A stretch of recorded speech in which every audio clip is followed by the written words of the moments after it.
సింగరేణి చరిత్రలో మరో చారిత్రాత్మక ఘట్టం ఆవిష్కృతమైంది. ఒడిశాలోని నైనీ గని నుంచి బొగ్గు సరఫరా ప్రారంభమైంది. నైనీ బ్లాక్ నుంచి మంచిర్యాల జిల్లా జైపూర్ చేరుకుంది గూడ్స్ రైలు. ఇక జైపూర్ నుంచి ఎస్టీపీపీ థర్మల్ పవర్ ప్లాంట్కు చేరుకుంది. నైనీ బ్లాక్ నుంచి బొగ్గు సరఫరా ప్రారంభం కావడం సింగరేణి సంస్థకు కీలక మైలురాయిగా భావిస్తున్నారు. ఈ బొగ్గు సరఫరాతో జైపూర్ థర్మల్ పవర్ ప్లాంట్కు ఇంధన లభ్యత మరింత బలోపేతం కానుంది. విద్యుత్ ఉత్పత్తికి అవసరమైన బొగ్గు సరఫరా మరింత స్థిరంగా కొనసాగనుంది. ఒడిశాలోని నైనీ కోల్ బ్లాక్ నుంచి రోజుకు 12,000 మెట్రిక్ టన్నుల బొగ్గు సరఫరా చేయడానికి సింగరేణి సంస్థ ఏర్పాట్లు చేసింది.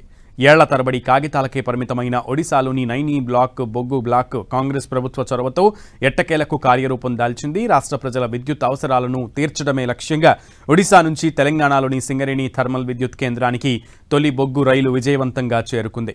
తెలంగాణ ఇంధన భద్రతలో చరిత్రాత్మక మైలురాయిగా ఇది నిలవనుంది. ఒడిశా రాష్ట్రంలోని నైనీ బొగ్గు గని నుంచి తెలంగాణలోని సింగరేణి థర్మల్ విద్యుత్ కేంద్రానికి బొగ్గు తరలింపు ఒక చారిత్రక అవసరం. రాష్ట్ర విద్యుత్ ఉత్పత్తిలో కీలకమైన ఈ థర్మల్ కేంద్రానికి నాణ్యమైన బొగ్గును అందించేందుకు తొలి రైలు ఏకంగా 1131 కిలోమీటర్లు ప్రయాణించి 59 బాక్స్ వ్యాగన్ల ద్వారా 4,000 టన్నుల అత్యుత్తమ G10 గ్రేడ్ బొగ్గు తెలంగాణ గడ్డపైకి చేరుకుంది.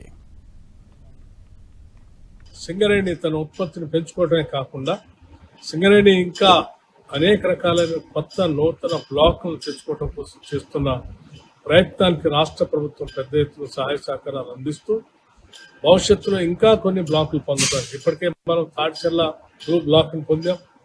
నైనీ కోల్ బ్లాక్ ఆపరేషన్లో తీసుకొని వచ్చి బొగ్గును తీసుకొని రావడం కోసం చాలా చేసినటువంటి ప్రయత్నంలో భాగంగా మొదటి రైలు రోడ్ వస్తూ ఉంది. భవిష్యత్తులో కూడా మిగతా బ్లాకులు పొందడం కోసం సింగరేణి కాలనీస్కి రాష్ట్ర ప్రభుత్వం కావాల్సినంత సహాయ సహకారాలు అందిస్తూ ఉంది. రాష్ట్ర ముఖ్యమంత్రి రేవంత్ రెడ్డి గారు అట్లాగే యావత్ క్యాబినెట్ అంతా కూడా సింగరేణిని పెద్ద ఎత్తున పరిపుష్టం చేయటం కోసం వేలాది మంది కార్మికులు పనిచేస్తున్నటువంటి సింగరేణి తెలంగాణ రాష్ట్ర ప్రభుత్వానికి ఇది ఒక అద్భుతమైనటువంటి ప్రభుత్వ రంగ సంస్థ.